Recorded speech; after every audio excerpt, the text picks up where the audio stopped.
ഈ ഒരു ഐറ്റം ജീവിതത്തിൽ ഇതുവരെ കഴിക്കാത്തവരായിട്ട് ആരെങ്കിലും ഉണ്ടെങ്കിൽ ഒന്ന് പറയണേ. നമ്മളെ ജീരക മിഠായി കളർ ഉണ്ടല്ലോ, അത് മിക്സ് ചെയ്യുന്നത് കോൺക്രീറ്റ് മിക്സ് ചെയ്യുന്നൊന്നുമല്ല കേട്ടോ.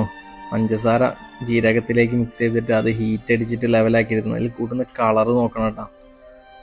സാധാരണ നോർമൽ പഞ്ചസാരയും ജീരകം മാത്രമേ തന്നെ ഉള്ളൂ നോർമൽ വരുന്നത്. ഇത് സംഭവം രണ്ടും പ്രോബ്ലം ഒന്നുമില്ല. പക്ഷേ പ്രോബ്ലം ഇല്ല എന്നല്ല, വലിയ കുഴപ്പമില്ലാതാണ് കരുതുന്നത്. പക്ഷെ അതിൽ യൂസ് ചെയ്യുന്ന കളർ ഒന്ന് കണ്ടാലേ എന്ത് കളറാണെന്ന്, ഇത്രത്തോളം ഹാർഡായിട്ടുള്ള എന്ത് colour. Food colour normal food കളറൊന്നും അല്ല. ഒന്ന് ഇത്രയ്ക്ക് കളർ ഉണ്ടാവുമെന്ന് എനിക്ക് തോന്നുന്നില്ല. അവരൊറ്റ കളറുമ്മലാണ് അത് മൊത്തം ഇതാക്കുന്നത്.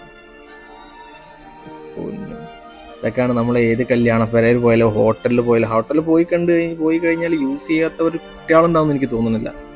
നമ്മളെ വായനാറ്റത്തിന് ഇതാണെന്ന് പറഞ്ഞിട്ട് ഇത് ഇങ്ങനെയല്ല വാരി വായലിട്ടതായിരിക്കില്ല. ഇതൊക്കെ മക്കൾക്ക് മേടിച്ചു കൊടുക്കുമ്പോഴും നമ്മൾ കഴിക്കുമ്പോഴും ഒന്ന് ശ്രദ്ധിക്കുന്നത് നല്ലതാണ്.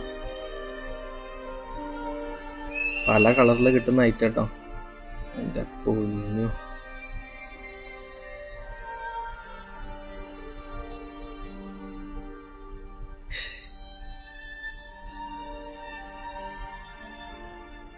ഇതൊക്കെ തന്നെ നമ്മളെ